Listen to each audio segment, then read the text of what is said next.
Hello everybody, Schiller again here. Time for a new, actually the first Forza Horizon 6 festival. This festival appears to have fewer events, but we have a weekly challenge like it was with the Forzathon in Forza Horizon 5. We'll need to buy a new This car. This is the auto or show. we Best need, kind but of shopping. now Have we're a in the browse, beginning look at of what's the selling, game. and hey, The chances maybe even buy that yourself we a new have car. this Toyota are very slim. There is an easier way to go to your desired car constructor. On my PlayStation 5 I used to press the middle button, the big one, but here it doesn't work. I'm using the same PlayStation controller, but with the Steam on GeForce Now, and it doesn't have all the functions. It doesn't have the adaptive triggers, but at least I can play it, which is a big plus for me. Okay, let's search our car. I see that they're ordered by their year decreasingly or increasingly, depends on how you look at it. Let's choose a great design. You can use the default color, but I see the modders here have already started making great designs. I'll choose this one, this matte color. One thing I noticed in this Steam version is that the menu with all the decals and tunes for the car loads much more faster than it used to on my PlayStation 5. That's because Forza is a Microsoft software and it has to do some tricks to adapt probably. Okay, let's drive it and we'll complete the first objective of our weekly challenge, because that's how it's called right now. And I see that you have fewer points in order to win some great prizes. Now we have 2 cars. Okay, so the first one is completed. The second objective was to win 3 stars in a Forza Horizon, 3 stars in a speed zone. Here I did something that I actually shouldn't have done. I installed the speed tune in order to faster get those stars from the speed zone. But this wasn't really necessary, because on the 4th chapter we need a B class maximum car to win that Touge race. The Touge race was the trickiest because it didn't appear on the map. We'll get to it, but now let's find a speed zone.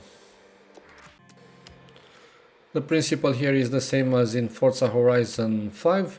You open the map, you unselect by choosing R1 trigger all the map filters, and you choose speed zones and just go to the nearest. Here incidentally, this is very small speed zone and you can do it multiple times. Probably 3 times with your untuned car will be enough to get this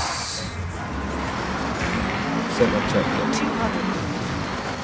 This is my second attempt on the speed zone.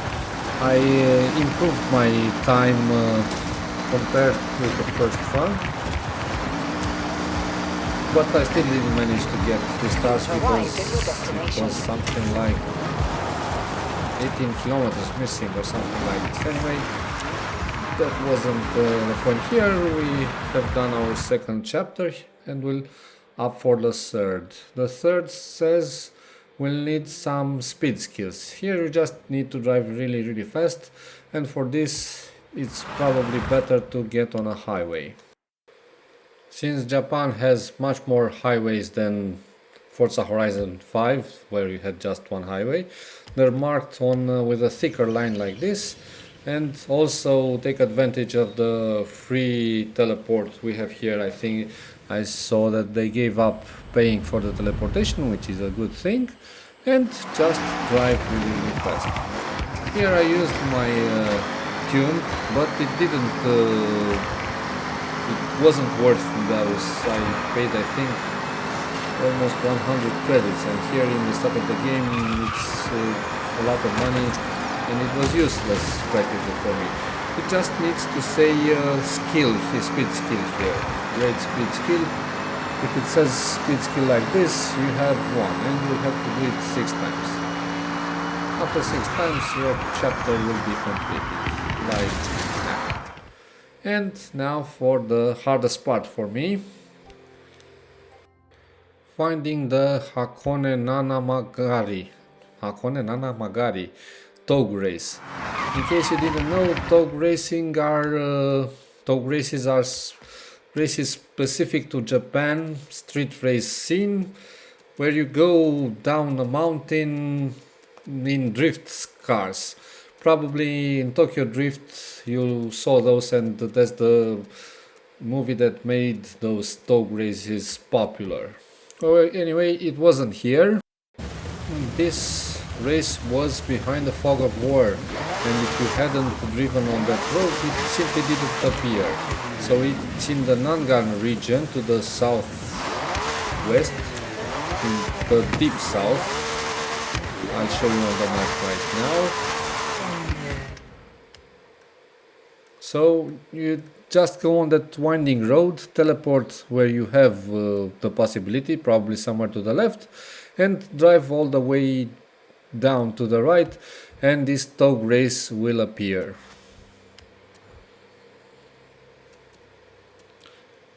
And of course, I needed to change the tune. So I needed to downgrade my tune.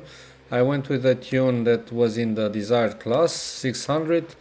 I'm not a fan of drag tires because they're very slippery, but sometimes to earn that extra speed, you'll just need to use a build with drag tires and try to control the car better. The Touge races are a bit technical, but they have a big advantage. Don't forget to choose this car, because otherwise it won't count. Usually I lower the difficulty level because you need to win the race, and it doesn't count on anything. You can put it on the lowest difficulty settings and you'll have no problem in winning it. But with my build and with the technique I'll show you, because you can just ram the other car off the road, that it will be hard for it to recover.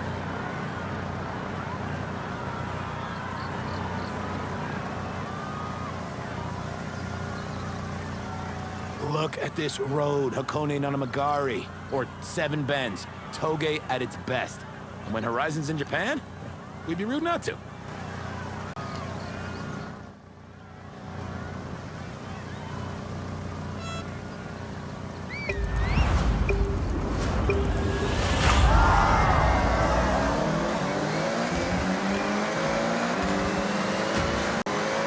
Of course, being a technical race, you can just use the rewind button.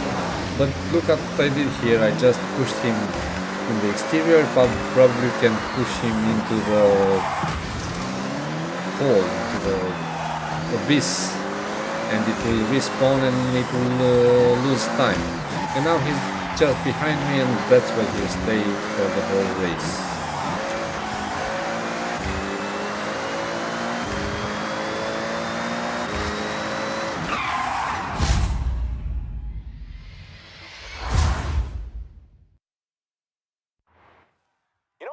Was so cool, I'm not even mad that you won. Your driving was just, so good.